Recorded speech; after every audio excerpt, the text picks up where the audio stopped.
8 का 28 लिखा है कि हम जानते हैं कि जो लोग परमेश्वर से प्रेम रखते हैं उनके लिए सब बातें मिलकर भलाई ही को उत्पन्न करती हैं, अर्थात उन्हीं के लिए जो उसकी इच्छा के अनुसार बुलाए हुए हैं। आमीन। परमेश्वर के पवित्र वचन के पढ़े, सुने, समझे और कबूल के जाने परमेश्वर की आशीष हो। आमीन। जैसे कि ये वचन लिखा है कि हम जानते हैं। ओके, कई बार क्या होता है कि जैसे लोग परेशान रहते हैं कुछ बातों को लेकर के, मसीह में कुछ बीमार है, कोई दिक्कतें चल रही है, तो होता ये है कि हम अधिकतर सुनते हैं कि परमेश्वर सब कुछ ठीक कर देता है, परमेश्वर आशीष देता है, चंगाई देता है, बरकतों को देता है, कारोबार में आशीष देता है। ये चीजें हम सुनते हैं और अधिक प्रचार इसी बात का किया भी जाता है, जबकि प्रचार होना चाहिए उद्धार का, कि उद्धारकर्ता यीशु मसीह 2026 साल पहले दुनिया में आया और वो उद्धार लेकर के आया, पापियों के पापों को लेकर के वो क्रूस पर मर गया। जो क्रूस की कथा पर विश्वास करेगा वो नाश नहीं होगा परंतु अनंत जीवन पाएगा। आमीन। तो वो अनंत जीवन की बातें करनी चाहिए। होता क्या है कि हम अधिकतर प्रचार क्या करते हैं, आप चंगे हो जाओगे, आपकी बीमारी चली जाएगी, आपका कारोबार ठीक हो जाएगा, आपके यहाँ बच्चा नहीं तो बच्चा हो जाएगा। लिखा क्या है, पहले तुम उसके धर्म और राज्य की खोज करो, उसके राज्य की खोज करो, तब ये सब वस्तुएं तुम्हें यूं ही मिल जाएंगी। आमीन। तो ये बड़ी बात क्या है कि हम परमेश्वर से प्रेम करते हैं। हाँ, यदि परमेश्वर से प्रेम करते हो तो बाइबल बता रही कि जो कुछ भी होता भलाई ही को उत्पन्न करता है। अब सोचना क्या है कि हमको बताया गया कि भाई जब जाएंगे तुम्हारा कारोबार ठीक हो जाएगा, जब जाएंगे तुम्हारी बीमारी चली जाएगी, यही सोच करके आते हैं और यही बातें बनी भी रहती हैं, है ना। जब प्रभु कह रहा है कि पहले तुम उसके धर्म और राज्य की खोज करो। एक बार क्या होता है कि एक राजा अपने राज्य में घोषणा करता है कि कल सुबह 5 बजे हमारा मेन दरबार खुलेगा और जिसको जो राजमहल में जो कुछ भी रखा, जिसको जो चाहिए वो लेकर के चला जाए। बड़े सब लोगों को मालूम रहता है राजमहल में क्या क्या चीज कहाँ कहाँ रखी है, वहाँ सोने की मूर्ति रखी है, वहाँ तलवार रखी है ना। इस तरीके से उन्होंने कहा ठीक है भाई।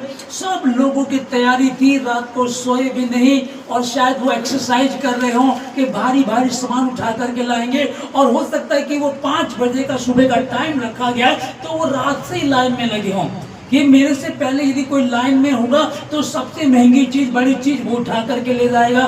तो रात भर लाइन में लगे रहे। सुबह जब सुबह द्वार खुला तो ऐसा पाया गया कि हर व्यक्ति दौड़ा और दौड़ करके कोई सोना, कोई चांदी, कोई मुकुट, कोई वो सोने की जो राजगद्दी है वो जो कहा था कि जिसको जो चाहिए वो ले करके चला जाए। सब उसको अपने अपने बुद्धि जितनी सब उसको उठा करके लेकर के चले गए। ओके, एक मैं बता चुका इस बात को। जब एक मतलब नॉर्मल सा व्यक्ति खड़ा है, राजा देख रहा था कि मेरी प्रजा कैसी है, मेरी प्रजा क्या चाहती है, उनको क्या चाहिए, वो खोज देख रहा था उनको। लोग आए, सोना चांदी हीरा मोती जो मिला उसको हाथ लगाया और उठा करके लेकर के चले गए।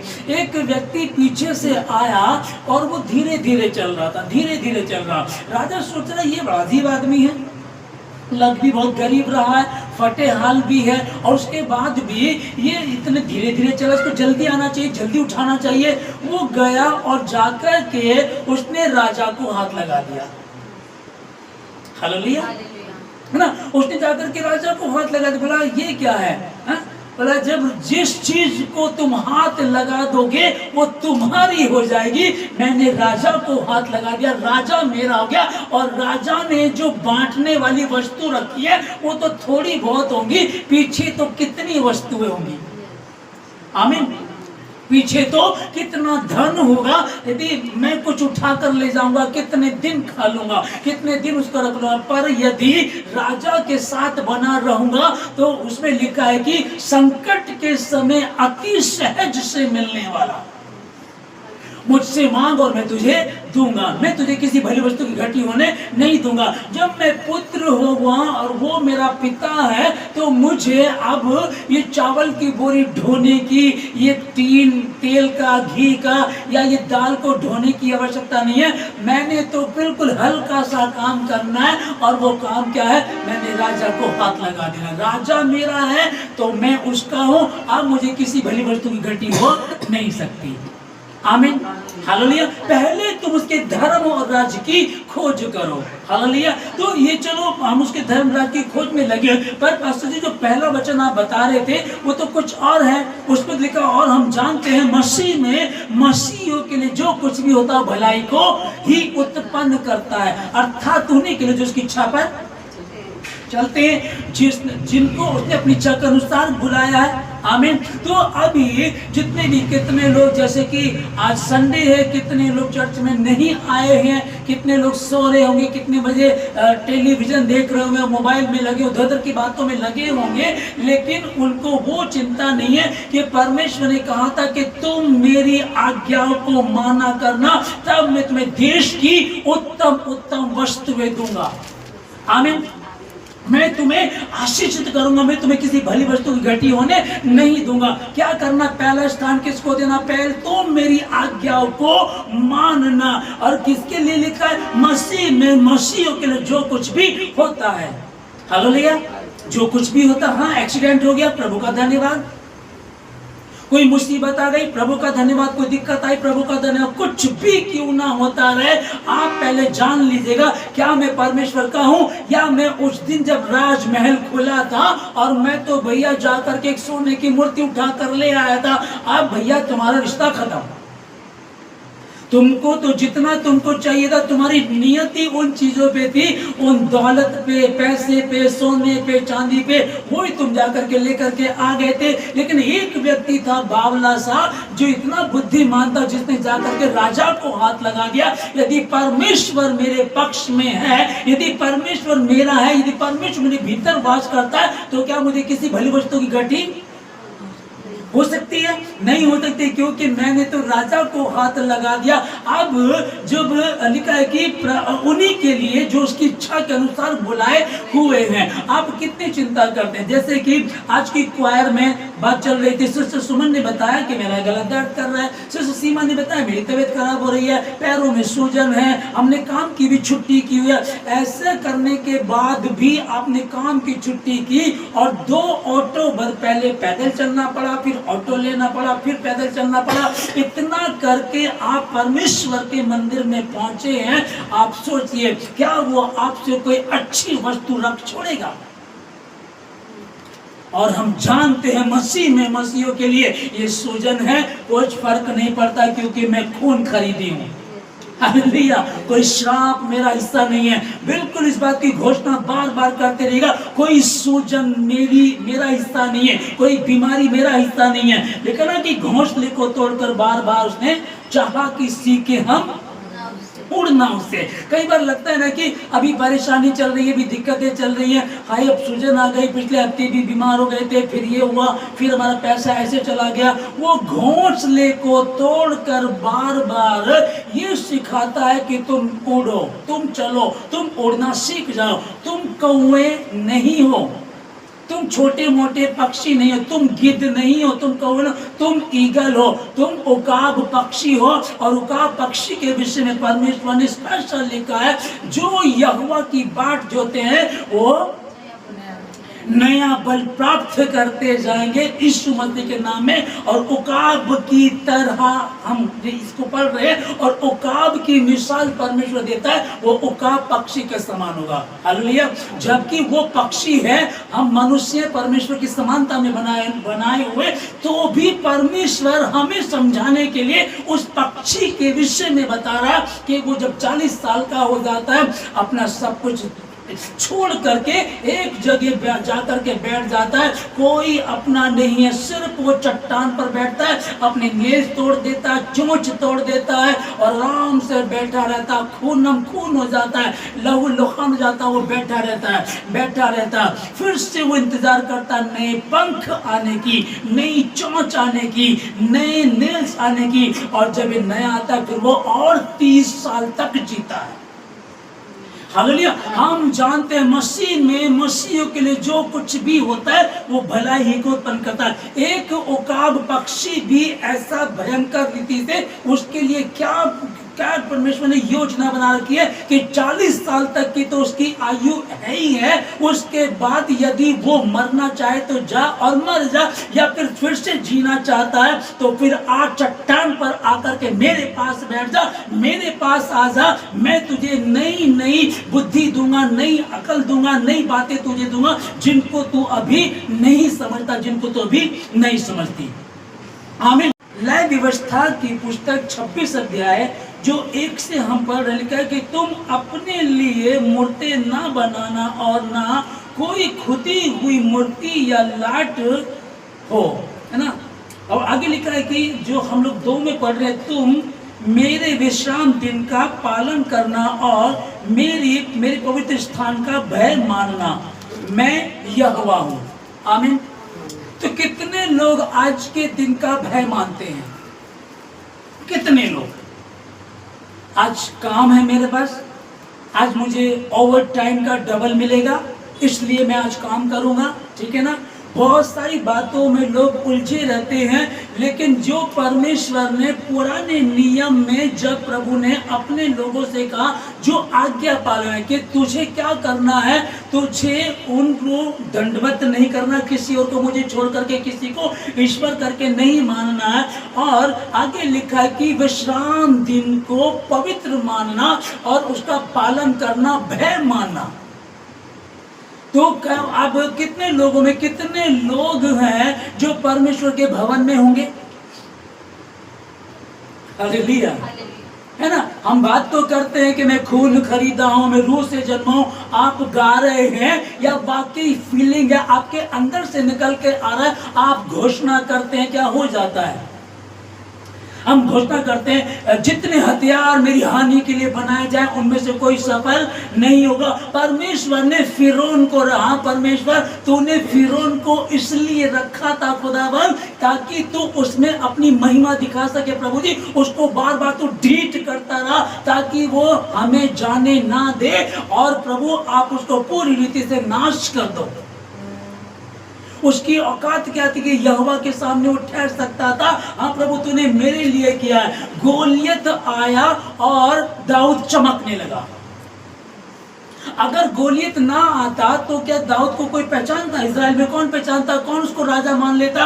अब होने लगा वो 40 दिन तक जिस प्रॉब्लम को, जिस मुसीबत को देख करके डर करके पूरा इजराइल भाग रहा था।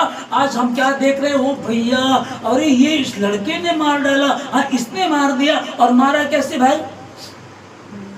हालेलुया। वो भी तो घोषणा कर, हम भी घोषणा करें प्रभु तेरा धन्यवाद। कोई श्राप मेरा हिस्सा नहीं, बीमारी मेरा हिस्सा नहीं, कमजोरी मेरा हिस्सा नहीं, लाचारी मेरा हिस्सा नहीं है। हम तो खून से खरीदे हुए, हम तो परमेश्वर की रूह से जन्मे हुए, उसके कोड़े खाने से हम चंगे हो चुके हैं। अब उसके कोड़े खाने जब चंगे हो चुके हैं तो चंगाई कहाँ है? हालेलुया। या फिर गाई गा रहे हैं, क्योंकि अगर तुम मेरी विधियों को, मेरी आज्ञा को मान करके चलोगे तो मैं तुम्हें आशीषित करूंगा। घोषणा करने के लिए कहा कि हम घोषणा करें अपने जीवन के लिए, प्रभु मैं तेरे खून से खरीदा हुआ हूं। कहो शैतान को, जब शैतान आकर के कहे तू अभी भी बीमार है, तेरे साथ अभी भी प्रॉब्लम है, अभी भी दिक्कत है, उससे कहो शैतान मैं मसीह में नई सृष्टि हूँ, पुरानी बातें बीत गई, देखो नई बातें आ गई। पूर्वजों के श्राप है, पितरों के हैं, कुछ भी क्यों ना हो, अब वो मेरे लिए नहीं है, क्योंकि मैं मसीह में नई सृष्टि हूँ।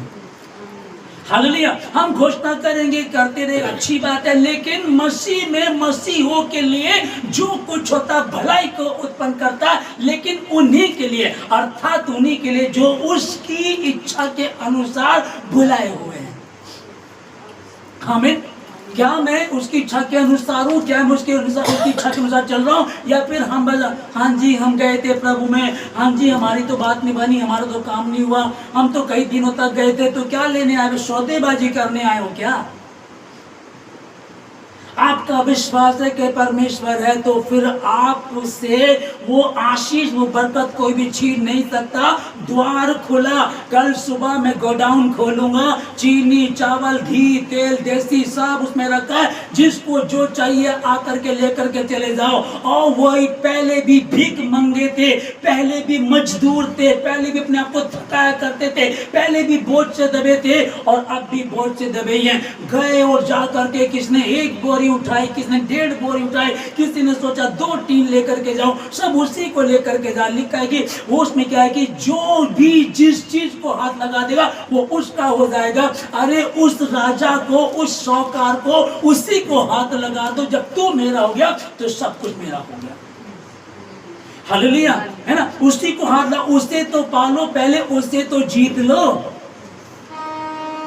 पहले उसके धर्मराज की खोज करो। क्या क्या चाहता है तुमसे, बताइए क्या लिखा है? तुम्हें उल्टे चल करके आना है, तुम्हें धन दौलत तुम्हारी चाहिए, वही तुमको इतना भर देगा, तुझे इतना देगा, ना तो तुझसे पहले किसी के पास था और ना तेरे बाद किसी के पास होगा।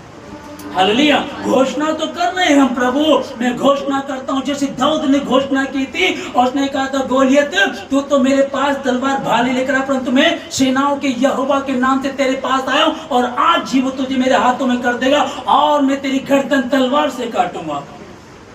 हालेलुया, तलवार थी उसके पास, गर्दन काय से काटी उसने?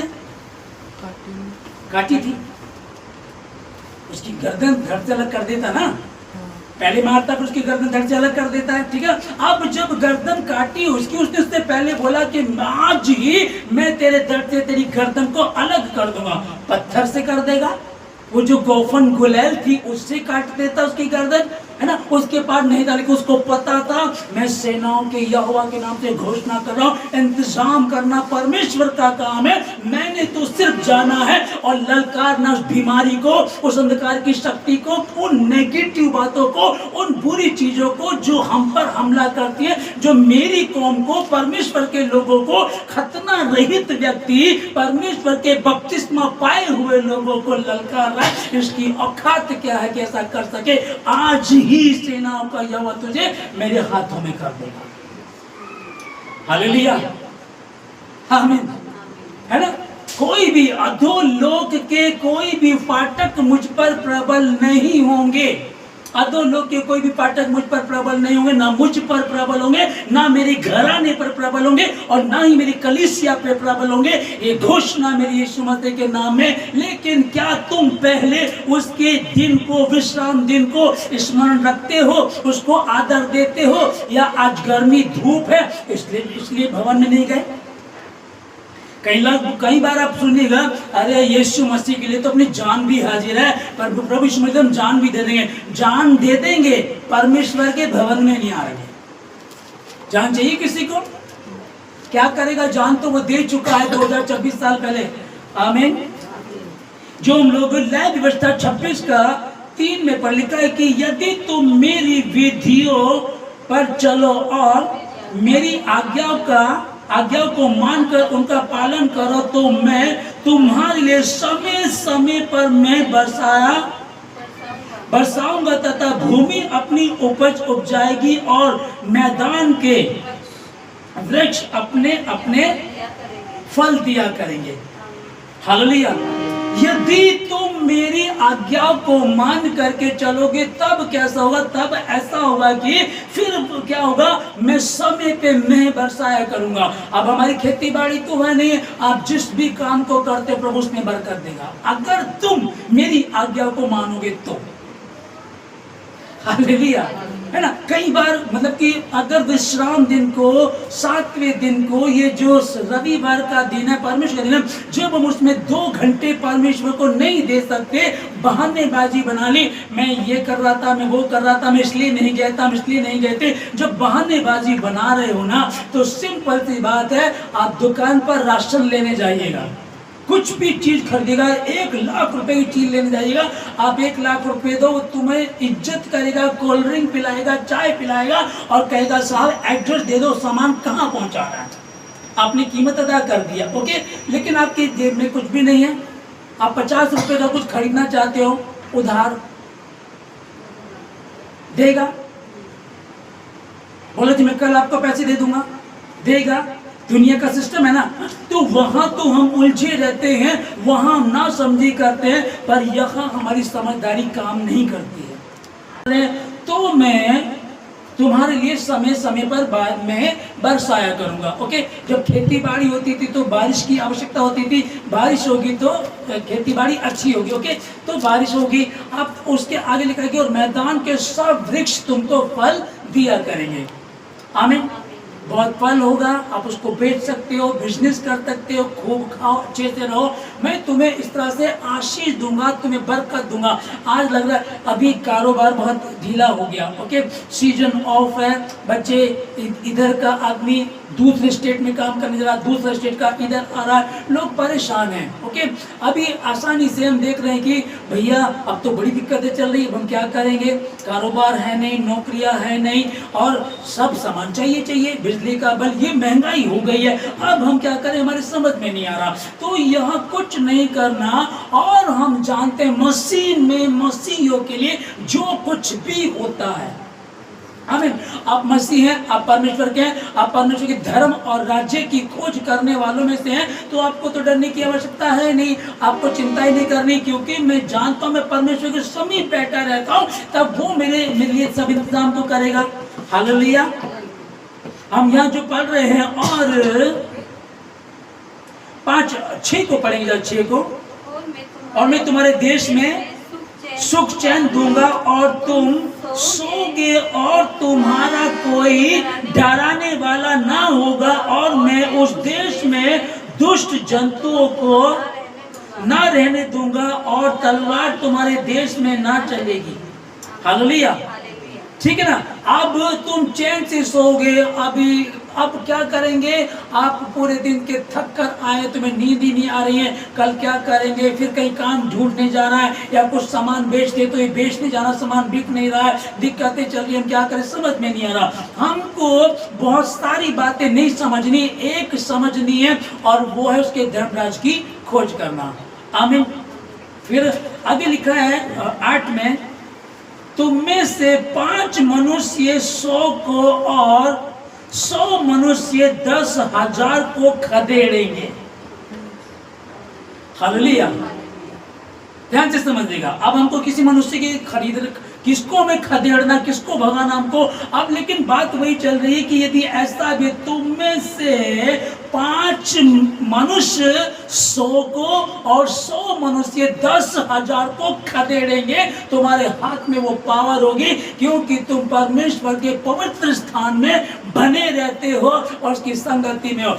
बीमारी है, दुख है, मुसीबत है, हम उस शादी में नहीं गए, उनके मरने में नहीं गए, या किसी के यहाँ हम नहीं गए, आज हमने काम की भी छुट्टी कर दी, लेकिन परमेश्वर के भवन की छुट्टी हम नहीं कर सकते, क्योंकि हम जानते हैं शायद वो ही आज वो दिन है।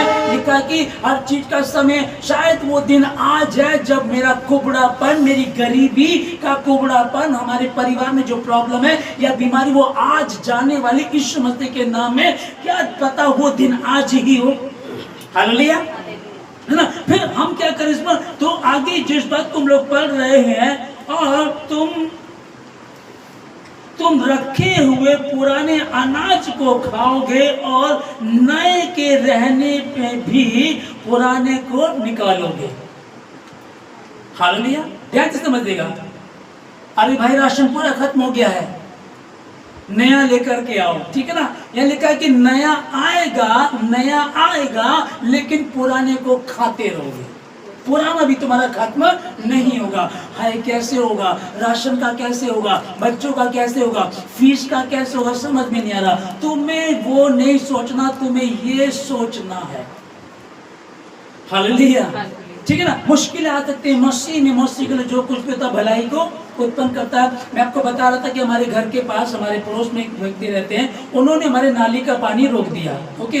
पहले पानी रोक दिया, फिर हमने बोला, फिर वो लड़ने लगे, फिर उन्होंने स्लिप जो डाला है वो भी ऐसा डाला उसमें झाड़ू भी नहीं जा सकती। जो सफाई कर्मचारी आता उसको भी सफाई करने नहीं देते हैं, दबंगी कर रहे हैं। ओके, अब हम मसीह में हैं, क्या करें समझ में नहीं आ रहा। 5 महीने हो गए, रह गए, सोचते रहे। कल क्या हुआ, कल नोटिस आया, उन्होंने हम पर मुकदमा कर दिया। हालेलुया, हालेलुया बोलो। अब मैं क्या करूं आप लोगों को कि उन्होंने मुकदमा कर दिया, कल नोटिस है। अब आप क्या करें, कोर्ट जाओ, कोर्ट जा करके वकील करो, पैसा खर्च करो, झंझट ले लो, दुखी हो जाओ, क्या करेंगे। लेकिन प्रभु कह रहा है कि तुम्हें डरने की आवश्यकता नहीं। 5 मनुष्य 100 को खदेड़ेंगे और 100 10,000 को खदेड़ेंगे, तुम डरना मत। अगर ऐसी कुछ मुश्किल आए उस समय आप क्या करें, आदमी चिंतित हो जाता है। और तारीख देखिएगा, शनिवार को नोटिस आता है। शनिवार को अब कौन सा वकील मिलेगा आपको, क्योंकि शनिवार को आधे दिन के बाद आया है वो। 1:30 बजे नोटिस आता है और फिर हम उसको पढ़ रहे हैं। फिर किसी को दिखाओ, अगर वकील कर लो, वकील करने जाओगे तो कहाँ जाओगे, नहीं हो पाएगा। अगले दिन संडे हो गया और भैया सोमवार को सुबह सुबह पहुंचना आपको। अब सोमवार को सुबह जाना है, नहीं जाओगे तो जुर्माना हो जाएगा, नहीं जाओगे तुम्हारा वारंट निकल जाएगा, मुश्किल पड़ गई ना। तो इन सब चीजों को ना सोच करके इधर दिमाग लगाओ ना। लेकिन क्या होता है कि कई बार समझ में नहीं आता क्या करें, सामने क्या करें, आज तो उलझन में पड़ जाएंगे, हाय क्या करें, कैसे करें, समझ में नहीं आ रहा। कुछ नहीं करना है। शैतान जब तुम्हें परेशान करना चाहता है वो खुद नहीं आएगा, कुछ ना कुछ तुम्हारे लिए दूसरों के द्वारा ऐसा कराना चाहेगा ताकि तुम गिरो, कमजोर पड़ जाओ, गाली निकालो, गंदे काम करो, झगड़े करो। लेकिन हमें ये नहीं करना। हमको क्या करना है, तो जा और उसी की शरण में बैठ जा। हालेलुया, है ना। जब मैं बता चुका आप लोगों को, यहोशू ने देखा कि ए नगर में गए और वो हार करके आए, ठीक है ना। तो अब ये क्या कर सकता था, अगर ये जोशीला होता, सिर्फ जोशीला होता तो क्या कहता, अच्छा 10,000 गए थे, इस बार 20,000 जाओ, ठीक है ना। वो भी हार कर आने थे, क्योंकि इसके समझ में आ गया यहाँ कोई और प्रॉब्लम है। क्योंकि परमेश्वर पीछे से लाखों लाखों लोगों को हमारे सामने से खत्म करता आया और ये थोड़े से लोगों से हम हार गए का प्रॉब्लम कुछ और है। एक तो ये समझ लीजिएगा कि मुझ में कोई खोट तो नहीं है, एक यहाँ दिमाग लगाया। और अगर नहीं तो दूसरी बात समझ लीजिएगा कि मसीह में मसीहियों के लिए जो कुछ होता है भलाई को उत्पन्न करता है। हालेलुया, मसीह में मसीहियों के लिए जो होगा भैया उत्तम होगा, क्योंकि परमेश्वर ने कहा है कि तू मेरा ही है। अगर गोलियत आया है, अब क्या होगा, 40 दिन तक वो परेशान रहे। और जब वो योद्धा दाऊद आया, जो परमेश्वर को जिसने चुन लिया था, आमीन।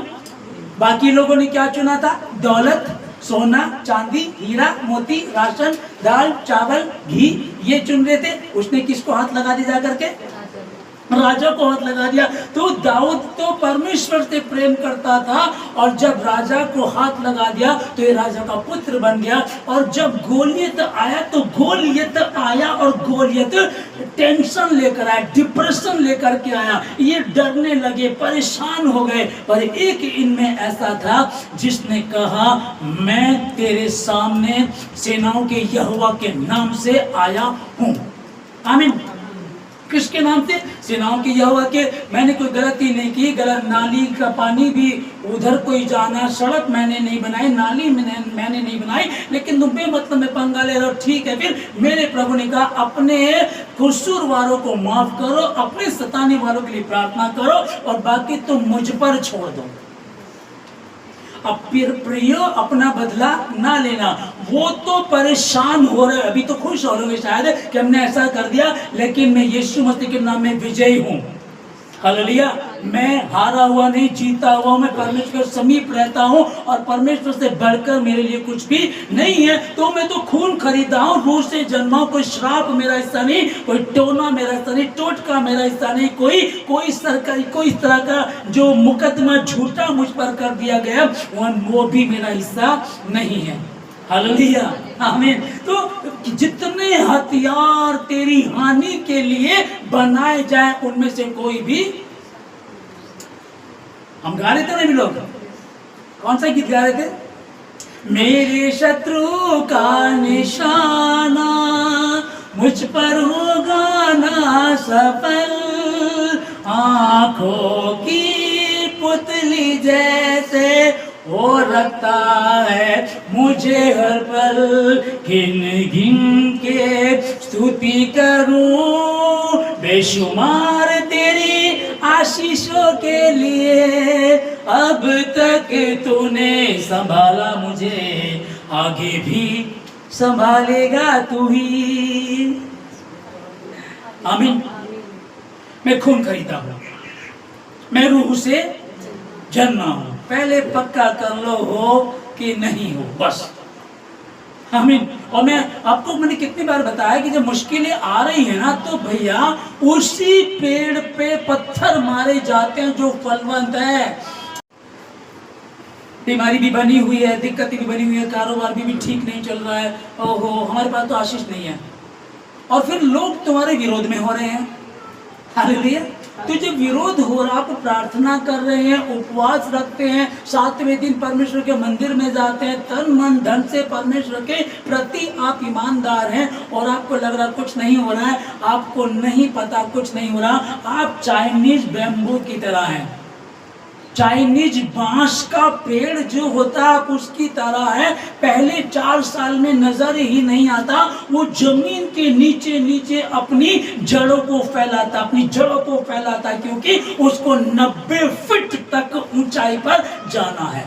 जिस बिल्डिंग को ऊंची बननी है उसकी बुनियाद कैसी भयंकर होगी, कितना लोहा लाट उस पे नीचे लगाया जाता है, क्योंकि बुनियाद ही तो मेन है। अब पता ही नहीं चल रहा है ये हो क्या रहा है, लोग पत्थर क्यों मार रहे हैं। कुछ लोग हैं जो समझदार हैं, जिनको पता लग गया ये फलवंत है, ये फलवंत है, ये आशीषित है, और यही है। हमने बहुत सारे लोगों को इस भवन में से गिरा दिया, बहुत लोगों को कमजोर कर दिया। अब तो पास्टर शोक अकेले खड़े हुए हैं, अब क्या होगा समझ में नहीं आ रहा। समझ में मैं अकेला तब रहूंगा जब यीशु मसीह को छोड़ दूंगा।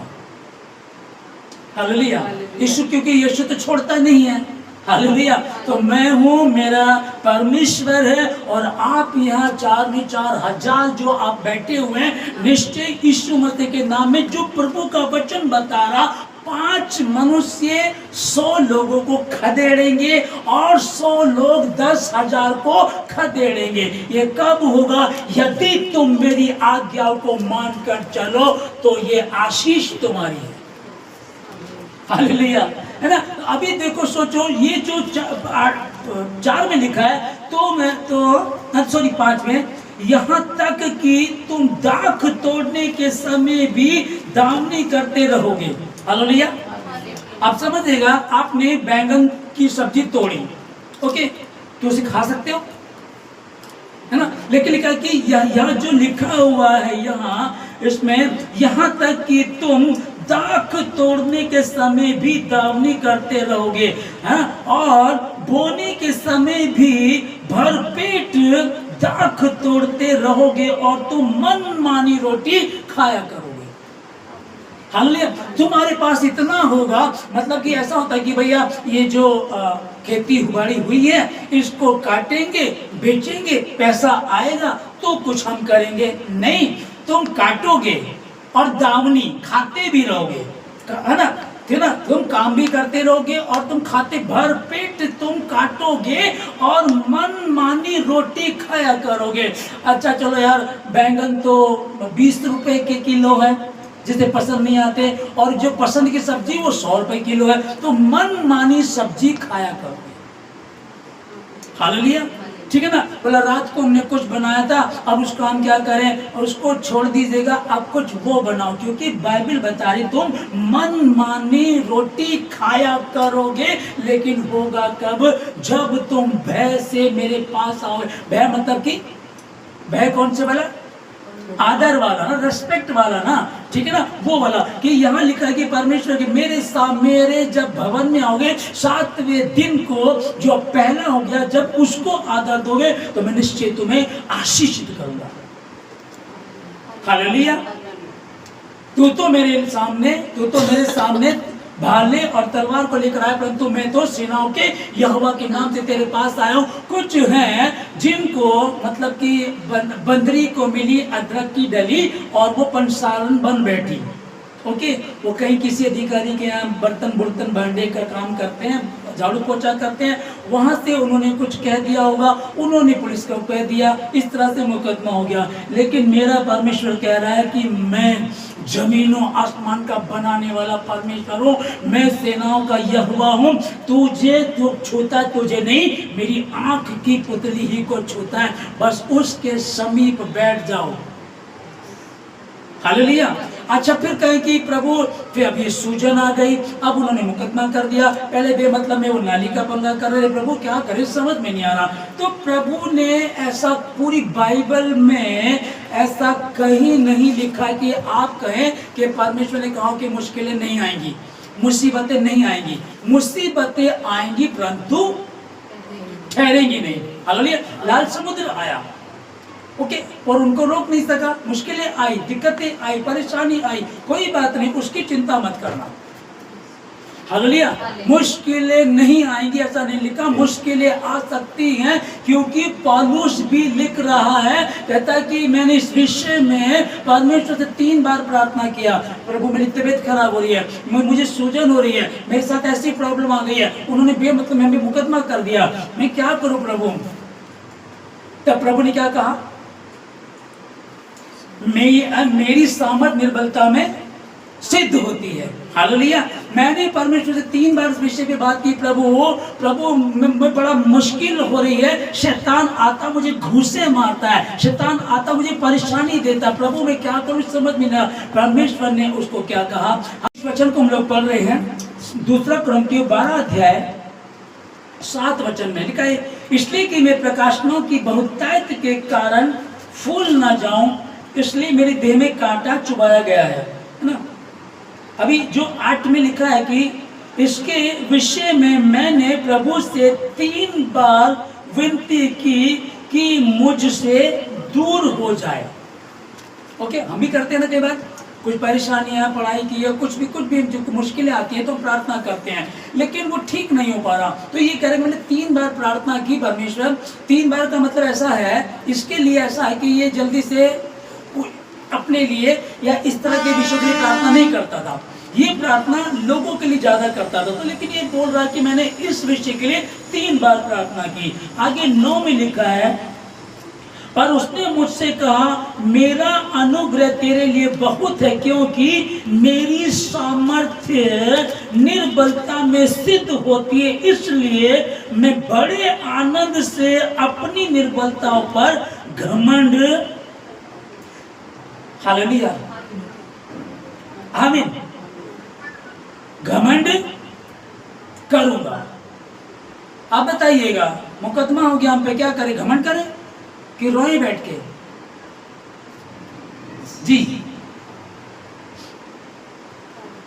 देखो, और हुआ कैसे, देखो ऐसा कभी नहीं होता, 10 दिन पहले आता है तो मौका दिया जाता है, 10 दिन पहले आया, वकील कर लो, जमानती ढूंढ लो, अपने पास कुछ भी नहीं था। और मैं अपनी बताऊं, मैं तो शनिवार को घर से भी नहीं निकलता। एक भाई कहने लगा तुम वहां चले जाओ, मैं क्या, मुझे तैयारी करनी है, कल ठीक है परसों चले जाना फिर। हालेलुया, बताओ, है ना। अब इसमें क्या करें, घमंड कर सकते हैं क्या, फिर रोए बैठ करके? रोने का मतलब नहीं है, फायदा तो है ही नहीं, मतलब नहीं है, ना ना ना ना। अगर आप रो रहे हैं तो आप साबित कर रहे हैं कि परमेश्वर नहीं है, मैं लावारिस हूं, मेरा कोई सर पे नहीं है। आमीन। 5 मनुष्य 100 को खदेड़ेंगे और 100 मनुष्य 10,000 को खदेड़ देंगे, लेकिन कब? तो इसके विषय में मैंने 3 बार परमेश्वर से प्रार्थना की, पर उसने मुझसे कहा, हालेलुया। उसने मुझसे कहा मेरा अनुग्रह तेरे लिए बहुत है। जब उसका अनुग्रह मेरे लिए बहुत है तो वकील भी मिल जाएगा, पैसों का भी हो जाएगा। और कैसे होगा आप देखेंगे, है ना। मैं सुन रहा था कि कोई कह रहा था कि समय से पहले ना अपनी बातों को ना बोलना नहीं चाहिए, नहीं तो नजर लग जाती है, तो लोगों को पता लग जाता है। और बाइबल कहती है जो नहीं है उसे घोषणा करो। अभी हाल ही में क्या हुआ, एक सोशल मीडिया पे कोई आंटी थी, तो वो सोना चांदी रख करके उसकी पूजा कर रही थी और सोशल मीडिया पे डाला माता रानी ने मैं सब कुछ दिया है, बहुत कुछ दिया है, भरपूरी से दिया है। ओके जी, हुआ क्या, लोगों ने, चोरों ने चेक कर लिया, ठीक है, वो कहीं गई हुई थी, सारा माल उड़ा के ले गए। अब एक चीज ये है ना कि एक इस तरह की बेवकूफ़ी तो नहीं करनी है, इस तरह की तो नहीं करनी है, क्योंकि हम तो जो मसीह के हैं कबूतर की तरह, भोले सांप की तरह चतुर हमको रहना। इस तरह से बनोगे तो कोई भी लूट कर ले जाएगा। लेकिन जिसके विषय में प्रभु कह रहा है घोषणा करो, जो देखना चाहते उसकी घोषणा करो। दिख तो ये रहा कि भैया कल आज का दिन है, कल को सुबह को 10 बजे पहुंचना है, वकील होना चाहिए, पैसे होने चाहिए और 2 जमानती भी होने चाहिए। अरे तो फंस गया, अब क्या होगा, अब क्या होगा प्रभु, मेरा अनुग्रह तेरे लिए काफी है, पर्याप्त है। मैं सेनाओं का यहोवा हूँ, यही मेरा नाम है। जो तुझे छूता तुझे नहीं, मेरी आंख की पुतली ही को छूता है। मैंने तुझे चुना है, तू मेरा है, और तू जब मेरा है ना तो जमीन और आसमान का बनाने वाला मैं परमेश्वर हूँ। कैसे इंतजाम करूंगा, कैसे निकालूंगा। अरे जब पौलुस और सिलास कैद में थे, वो कैद में थे, लकड़ियों में, काठ में बंधे हुए थे, ऐसे हाथ पैर आदमी अकड़ जाता थोड़ी देर में। उन्होंने क्या किया, आराधना कर रहे हैं, कुड़कुड़ा नहीं रहे हैं। वो पौलुस लिख रहा है यहाँ, जब मैं प्रॉब्लम में था, हम प्रार्थना कर रहे थे, प्रभु ने कहा मेरा अनुग्रह तेरे लिए काफी है। जेल में हो, अनुग्रह काफी है। मुश्किल में हो, अनुग्रह काफी है। तुम काठ में बंधे, अनुग्रह काफी है। मेरा अनुग्रह, यदि उसका अनुग्रह है, मैं समुद्र में गिर गया हूं और उसका अनुग्रह मुझ पर है, तो वो बड़ी मछली को भेजेगा और मछली उसको ऐसे निगल लेगी। हालेलुया। अब मछली, बड़ी मछली जब किसी को निगल लेती है, उसका एक मैं देख रहा था कि वो क्या करती है, अंदर जो आप उसने कोई चीज खा ली है, मनुष्य खा लिया, उसको धीरे धीरे गलाती रहती है, धीरे धीरे गलाती रहती है। लेकिन परमेश्वर का अनुग्रह उस पर था, वो 3 दिन तक मछली के पेट में जिंदा था। मेरा अनुग्रह तेरे लिए बहुत है। जबकि उसने गलती की थी, उसको परमेश्वर जहाँ जो कह रहा था वो नहीं कर रहा था, गलती की थी, तो भी प्रभु ठहरा रहता है। हम तो फिर भी उसके प्रति होगा, हम इंसान है, कहीं हो सकती कोई गलती, लेकिन जो हो रहा उसमें कुछ भी कमी नहीं है। हालेलुया। क्योंकि आप मेरी कलीसिया हैं और जो ऑनलाइन सुन रहे, उनको भी मैं बताना चाहा आप लोगों को कि खुदा ने कहा कि अपने पड़ोसियों से अपने समान प्रेम रखो। हजारों बार मैंने इस पे प्रचार किया है, और जब खुद पर पड़ी, ओए तेरी तो ऐसी की तैसी, तब पता चलता है, तभी तो पता चलता है भी कुछ नहीं, ऐसा भी नहीं कि बहुत दबंग है या बहुत कुछ, ऐसा भी कुछ नहीं है। लेकिन बात वही है, कुछ भी क्यों ना हो, क्या तुम उस समय वचन पर ठहरे रहते हो? आमीन। क्या उस समय वचन पर ठहरे रहते हो? क्या उस समय प्रेम कर रहे हो? क्या उस समय उन्हें क्षमा कर रहे हो? अपने, यदि तेरा बैरी भूखा हो तो खाना खिला, प्यासा हो तो पानी पिला। ऐसा करने से तो क्या करेगा, उसके सर पर आके अंगारों का ढेर लगाएगा। कर सकता है क्या? मेरा अनुग्रह तेरे लिए बहुत है। अब देखिए क्या लिख रहा है 10 में, लिखता है कि इस कारण, जो 2 कुरिन्थियों 12:10 में लिख रहा है, इस कारण मैं मसीह के लिए निर्बलताओं में और निंदाओं में और दरिद्रता में और उपद्रव में और संकटों में और मैं प्रसन्न हूँ, क्योंकि जब मैं निर्बल होता हूँ तभी बलशाली बलवंत होता हूँ। आमीन। हालेलुया। आज जब आप सुमन बहन आई तो मैंने उनको कहा कि आप आराधना के लिए आ जाइए, तो उन्होंने बताया मेरे गले में दर्द है, एक बात, ठीक है ना। फिर दोबारा उन्होंने कहा कि मेरे पैरों में भी सूजन है, 2 बात। फिर एक बहुत अच्छी बात उन्होंने आखिरी में बताया कि आज मेरा मन था कि मैं परमेश्वर के लिए सोलो सॉन्ग गाऊं, अकेले गीत गाऊं। तो गाओ ना, गला खराब है तो भाई, जब रोटियां नहीं है भाई, इतने लोगों को रोटियां खिलानी है, इंतजाम करो चलो। अब क्या करेंगे? अब तो भट्टियां भी बंद हो गई होंगी, रेस्टोरेंट भी बंद हो गए होंगे। अगर पैसा भी हो तो इतनी रोटी बनेगी कहाँ? 20,000 लोग हैं, इतनी रोटी कहाँ बनेगी? अब फिर क्या किया जाए? किसी के पास है, हाँ जी है, तो 5 रोटी 2 मछली क्या कर दिया? 5।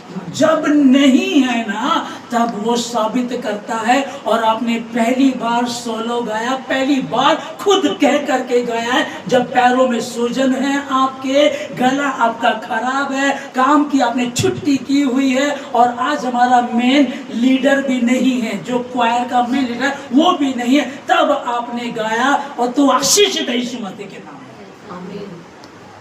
हालेलुया, है ना? कि जब मैं निर्बल होता हूँ, पैरों से निर्बल हो रखे हो, गले से निर्बल हो रखे हो, कारोबार से निर्बल हो रखे हो, छुट्टी कर दी तुमने, निर्बल हो, अब क्या करूं? अब कहाँ जा रही? तो निर्बल है। मैं जा रही हूँ बलवंत होने के लिए, मैं जा रहा हूँ बलवंत होने के लिए। लिख रहा है कि 10 में जो इस कारण मसीह के लिए मैं निर्बलताओं में और निंदाओं में, दरिद्रता में, उपद्रव में और संकटों में प्रसन्न हूं, क्योंकि जब मैं निर्बल होता हूं तभी बलशाली होता हूं। यीशु मसीह के नाम में वो निर्बल था दाऊद लोगों की नजरों में, लेकिन परमेश्वर का अनुग्रह उस पर था।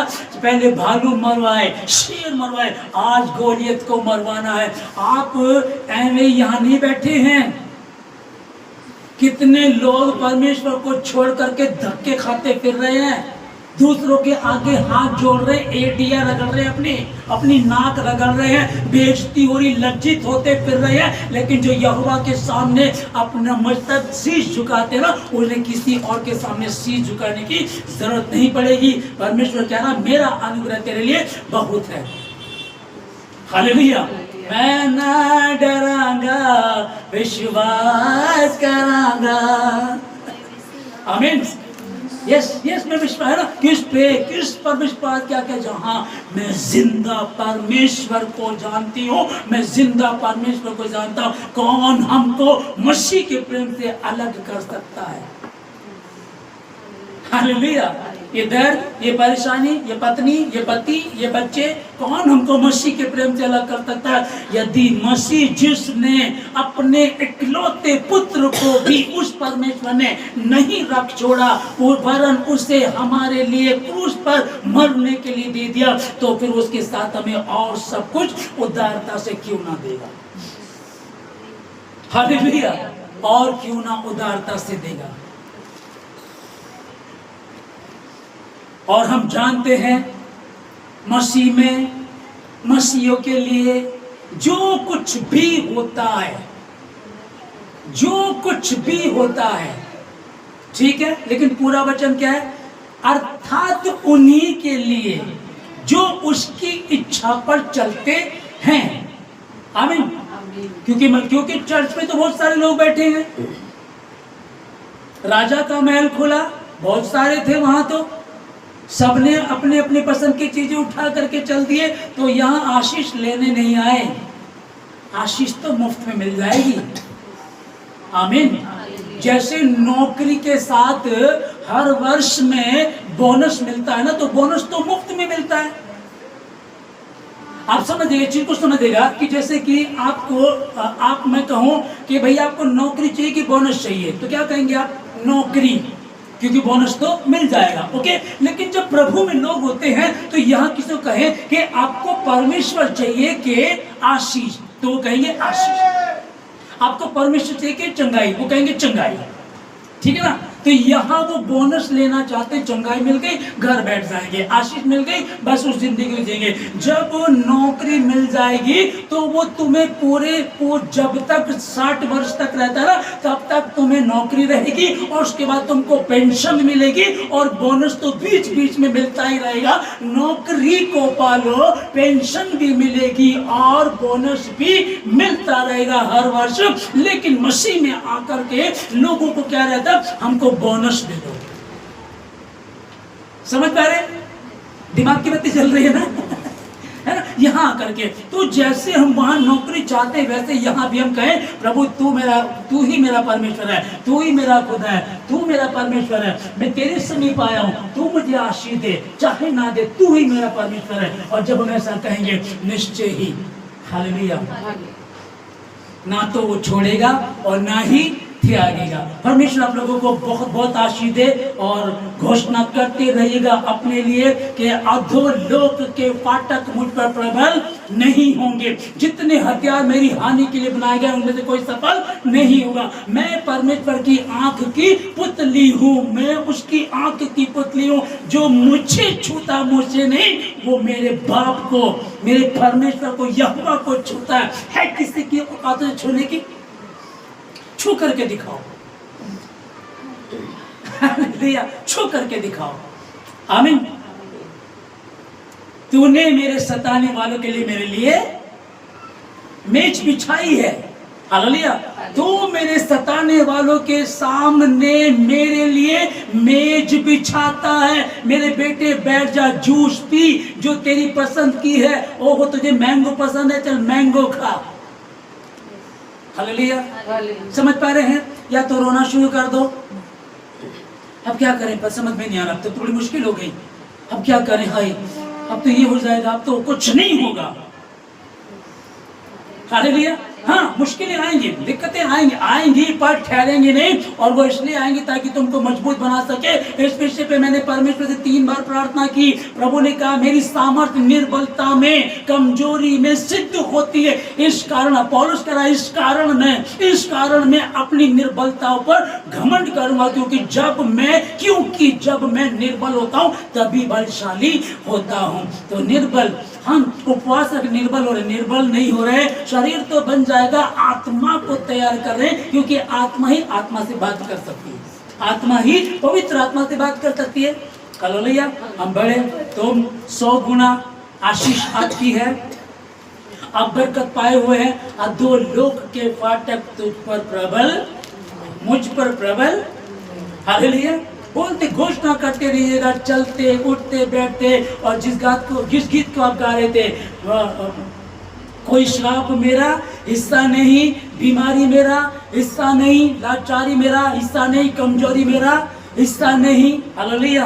कोई भी गड़बड़ी का आत्मा, कोई टोना मेरा हिस्सा नहीं, कोई टोटका मेरा हिस्सा नहीं। कोई भी गड़बड़ी का आत्मा, किसी ने बाल काटे, कपड़ा काटा, या किसी ने शमशान घाट की राख लाई और ऐसा कुछ करना चाह रहे, वो मेरा हिस्सा नहीं। कोई भी अंधकार की शक्ति जो मसीह यीशु की तरफ से मेरे लिए नहीं है, वो मेरे लिए नहीं है। यीशु मसीह के नाम से उसको हम कैंसिल करते हैं, क्योंकि मेरा हिस्सा है मेरा यीशु मसीह। और मैं उसके खून से धुला हूँ, उसके खून से धुली हुई हूँ, उसकी रूह से मैंने जन्म लिया है और मैं नई सृष्टि हूँ। इसलिए खुदा का हाथ मुझ पर है और वो मुझे उठा करके लेकर के चलता है।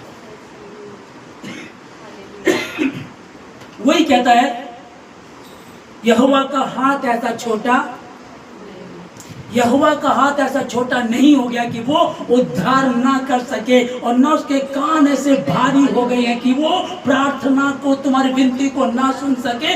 इसीलिए दाऊद कह रहा है, सांझ को, भोर को, दोपहर को मैं कराता रहूंगा और वह मेरा शब्द सुन लेगा। और यदि वही हमारे पक्ष में है, यदि वही मेरे पक्ष में, तो मेरा विरोधी कौन हो सकता है? प्रभु राजा में आपका धन्यवाद देता हूं सब बातों के लिए, आज के वचन के लिए, सुंदर समय के लिए। प्रभु जी, जितने भवन में इन सबों के लिए मैं घोषणा करता आशीष की प्रभु जी खुदावन कि ये तेरी संतान है परमेश्वर, और ये विक्ट्री, विजयी है, ये जीत चुके हैं परमेश्वर। जितने ऑनलाइन सुन रहे हैं सबों के लिए प्रभु जी, ये जीते हुए हैं, ये विजयी हैं। क्रूस की कथा नाश होने वालों के लिए मूर्खता है, लेकिन जो इस समय बने हुए हैं, जो आप पर विश्वास करते हैं, क्रूस की कथा पर विश्वास करते हैं, हम उद्धार पाने वालों के लिए परमेश्वर की सामर्थ्य है। खुदावन इन सबों को आशीष दे और बुराई से बचा, किसी परीक्षा में पढ़ने न दे, अपनी योजनाओं को उनके जीवन से पूरा कर। और प्रभु मुझे क्या जरूरत कहने का, क्योंकि मैं जानता हूँ आपके प्रति जो ईमानदार है, आप उससे कई बढ़कर उनके लिए ईमानदार है, और ये आशीषित है। तन में, मन में, धन में, परिवार में, जिन जिन कामों में तू हाथ लगाएगा, जहां जहां तू जाएगा सफलता प्राप्त करेगा। तेरे काम सफल होंगे और जहां तू रहेगा ना कोई बांझ होगी, ना किसी का घर भी गिरेगा। मैंने तुझे आशीष दी है, मैंने तुझे कहा है तेरा मन कच्चा ना हो, यावान अत्यधिक दृढ़ हो जा, क्योंकि मैं सेनाओं का यहोवा तेरे संग संग था, हूं और रहूंगा। बस इतना हो, व्यवस्था की ये पुस्तक तेरे चित्त से कभी उतरने ना पाए। दिन रात इसमें मनन करते रहना, इसमें लिखी बातों के अनुसार आचरण करना, तब जहां कहीं तू जाएगा सफलता प्राप्त करेगा। खुदावंद सबको आशीष दे चुके आप, मैं आपका धन्यवाद देता हूँ। जाने जाने में कोई गलती हुई क्षमा करें, अपनी योजनाओं को सबके जीवन से पूरा करें। धन्यवाद। सब बातों के लिए प्रार्थना मसीह यीशु के नाम से मांगते हैं।